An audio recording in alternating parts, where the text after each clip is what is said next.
I've learned many hard lessons as a seller, and that's both as a home seller and as an investor seller. And I can say that no matter what hat you're wearing, whether it's personal or professional, it always seems to feel personal, right? And we get emotional about it. And that's just the nature of us as humans. In this 3-part series, we're just going to talk about some of those natural kind of pitfalls or traps that we can be inclined to fall into as the sellers of our real estate. The first lesson is don't overplay your hand. I have been guilty of this time and again. You know, as sellers or owners of real estate, we think that our properties are so unique and one of a kind, which I completely understand. And I get it. You own the Taj Mahal. But for the rest of us, the reality is that we live in and our homes and investment properties are situated in your typical subdivisions with close neighbors whose homes are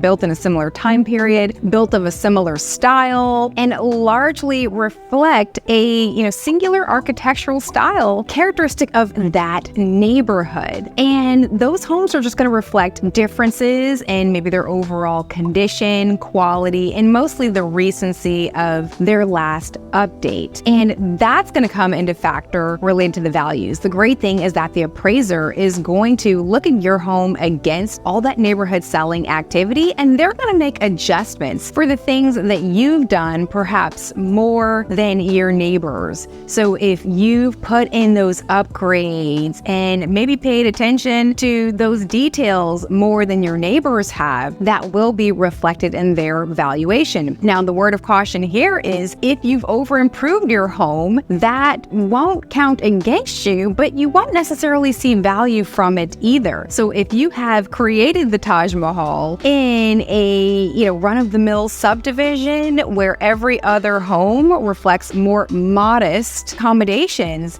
then you won't necessarily see the return on your investment. Now, as part of overplaying your hand, we have a tendency to think that our property is the only one available on the market within its specific price range. But the reality is that buyers are shopping around and comparing all of their alternatives. They're not just looking at the subdivision level. They're not just looking at the zip code level. They are shopping across cities, zip codes, school districts, all these different factors that buyers are weighing, especially in this time period where we're seeing that crunch on affordability. As buyers, we've had to get more creative in general to find the best solutions at the best price points, which means that buyers are considering all of their options across more territory and being more scrutinizing about those trade-offs. So you've gotten an offer, and it's not quite the offer that you envisioned for yourself, right? This is where pride and ego come into play. So my house, me, this offer, right? So what do? Do you rebut the offer?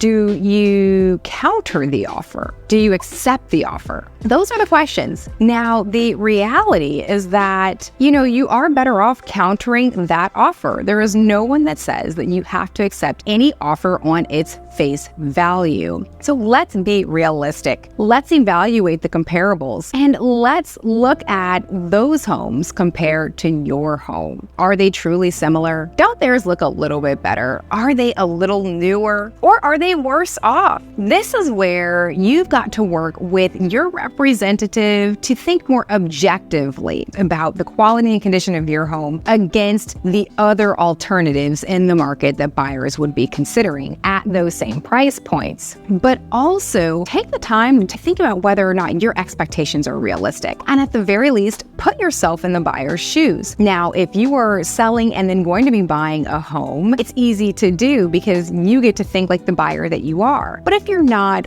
really put yourself in the buyer's shoes and think about the other homes on the market in your price range and how you would evaluate your home. You know your home best. Is there deferred maintenance? Aren't there a few things that you still want to do? Things that buyers probably see and are noticing that you know that just didn't get done in the time that you wanted them to happen, or just maybe slip to the wayside because you didn't devote the time. Now's the time for that personal reflection. As sellers, we have the tendency to think our properties hung the moon. So this series is designed to help us genuinely, objectively reflect on the number one pitfall that we as sellers tend to fall into, right? Tend to espouse, which is to overplay our hand, thinking that our real estate is worth more than it truly is. Now, I hope I've given you some good guidance and counsel here in the first video of this 3-part series related to some of the hardest lessons that I've learned from the trenches to help you avoid them. These are common pitfalls and traps that sellers fall into. Hope you felt like this was good counsel and it keeps you from making the same mistakes.